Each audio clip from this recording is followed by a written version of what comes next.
today.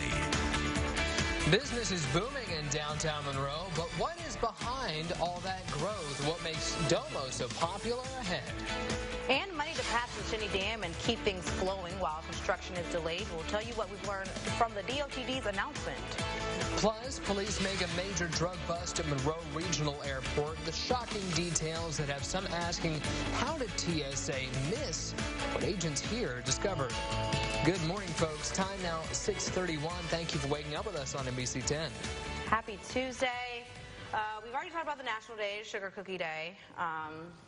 Lexi and Bodie, I'm outnumbered here. They love some weird form of a sugar cookie that I'm sure we've all had at some point in our lives. We're talking about the one with like the thick frosting on top. Yeah, and they're all real soft. Plastic-like frosting. Plastic? Yeah, that's what I mean, that's what I think about it. But we're not talking about cookies today. It's all health and wellness. And Lexi, not a good day to run outside because it's going to feel like triple digits at some point today. Yes, unless you really want to burn those calories for today. Oh, that pun intended.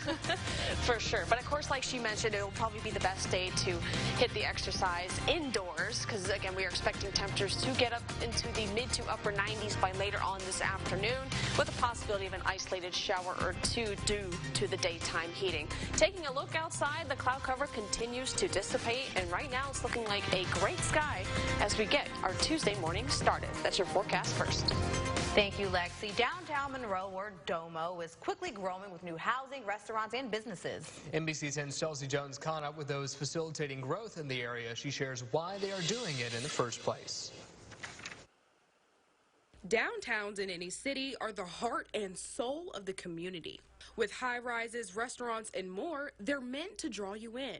I just believe that downtown's coming back strong. There's a lot of good things happening in downtown. Wayne Williamson has had his hand in downtown development for many years. His latest project, Avery Suites, a 19-office suite for business owners, and Will Store, climate-controlled self-storage nestled right in downtown Monroe, also known as Domo.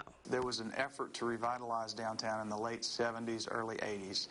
That didn't really pan out, and then it happened again in the 90s, early 2000s. That didn't really pan out. $70 to $100 million later, Michael Eccles says Domo development has only seen success in the last 9 years. And he says its potential, history, and beauty is what hooked him. So he and many others did what he says most successful cities do. They take a block and they fix that one block, and that's what we focused on. Several new upscale housing options and restaurants later, Domo is on the come up. Williamson says that's why he spent around $800,000 to his new ventures in Domo, offering a little more than most bargain for. That's one of the things I'll offer to my 19 tenants is some help with their business if they need it. And the next step to move Domo forward? We need, local governments to come in and work on sidewalks and lighting and security because we want to continue to give that sense of, it's a great place to live, work, and play. My wife says if there's a next step, I'm going to be dead. Downtown, Chelsea Jones, NBC 10, your local news leader.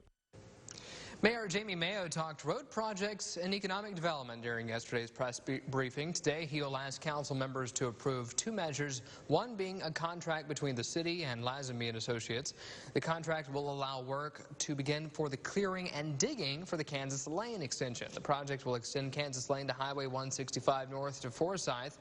It is expected to ease traffic during peak travel times. If the project is approved, the clearing and digging phase could begin as soon as next month.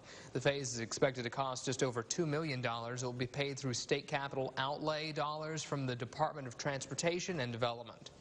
Last week, we brought you the Ouachita Parish Police Jury's side to the Shinny Spillway project. Well, yesterday, the Department of Transportation and Development laid out their plans and opened the floor to the public. The DOTD, state representatives, and residents gathered at the Shinny Lake Lodge to talk about everything from the financials to the logistics of the updated project. They then let residents chime in for a Q&A and comments. The biggest concern surrounding the water level of the lake and the timeline of the revised project plans. Not only does the updated plan lower the overall cost from the original, the timeline of completion is also expected to be shorter, weather permitting. This new plan cuts at least 12 months off the original completion date. Jury selection begins in the case against former Louisiana State University student Matthew Quinn. Quinn is accused of forcing a Phi Delta Theta fraternity pledge to drink a fatal amount of alcohol in the fall of 2017. Max Groover was the pledge who died. DeQuinn is charged with negligent homicide and obstruction of justice. Prosecutors claim DeQuinn deleted nearly 700 texts and photos just less than an hour after learning investigators wanted to search his phone. If convicted, DeQuinn faces up to 5 years in prison on the negligent homicide charge alone. 2 people have been arrested after a woman allegedly brings drugs and thousands in cash through Monroe Regional Airport. Monroe police say a woman tried to board a plane with almost $82 grand in the luggage she was carrying. Officers say the bag also had suspected marijuana residue. Investigators learned the woman had flown into Monroe and allegedly delivered 2 suitcases of marijuana to someone. The suspects were identified as Portia Posey of San Leandro, California, and Jerry Robertson, Jr. Detectives say Posey allegedly delivered the marijuana to Robertson in exchange for the money. When investigators searched Robertson's home, they found several large sealed packages of marijuana and the items you would use to sell it. Posey was booked on conspiracy to distribute and money laundering. Robertson also faces a money laundering charge, along with drug possession and several weapons charges.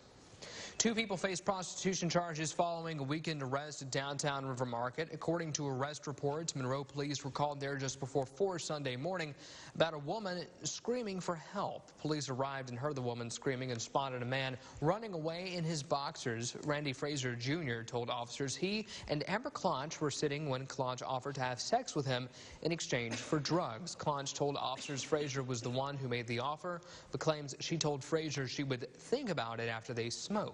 Both were booked in Ouachita Correctional Center for soliciting of prostitutes. They have since bonded out. Another crime alert, this one out of the Garden District in Monroe. One woman wants you to keep an eye out for a trio, she says, broke into her car yesterday morning, and it was all caught on camera. Take a look. Kimberly Webster tells us it happened just before 2 Monday morning at her home on 4th Street. As you can see, 3 people are going through her car. One of them takes off after a motion-activated light comes on. She says break-ins are so common in the area, she doesn't lock her car or keep anything inside. If you recognize anyone in this video, you're asked to call Monroe Police at 318-329-2600. Now, your local weather. And of course, we're off to a toasty start this morning. Currently, right now in Monroe, we're sitting at 75. Ruston is as well. Even a